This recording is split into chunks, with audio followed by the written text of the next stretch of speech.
Hi viewers, this is Satish. మూఢనమ్మకాలు అని కొట్టిపారేసే కొన్ని విషయాల గురించి చెప్పుకుందాం. పెళ్ళికొడుకుని చేసిన తర్వాత ఏరు దాటకూడదని నొక్కి చెప్పారు. అలా చేస్తే అరిష్టమనే భయాన్ని పెట్టారు. అందులోని అంతర్లీన ఉద్దేశం జాగ్రత్త. దురలవాట్ల ఉన్నవారే కాదు, లేనివారు కూడా వివాహానందంలో బయటికెళ్ళి ఏ ఉపద్రవమైనా తెచ్చుకోవచ్చు.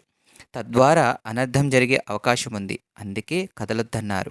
అందుకనే ఆచారమనే నియమాన్ని పెట్టారు. సంవత్సరానికోసారి నదీ స్నానం చెయ్యాలి అని చెబితే వినరేమోనని భగవంతునికి ప్రియమైన రోజని చెప్పి అనేక వనమూలికలు మీదుగా ప్రవహించే నదిలో స్నానం చేయించి ఎన్నో రుగ్మతలను శరీరాన్నించి మనకే తెలియకుండా దూరం చేసేలా ఆచారాన్ని పెట్టారు. గడపకి పసుపు రాయకపోతే లక్ష్మీదేవికి కోపం వస్తుందని చెప్పారు. అది సత్యమే, కానీ అందులో ఎంతో ఆరోగ్య మర్మం ఉంది. ఇంట్లోకి పాములు, తేళ్ళు లాంటి విషక్రిములు రాకుండా ఉండాలంటే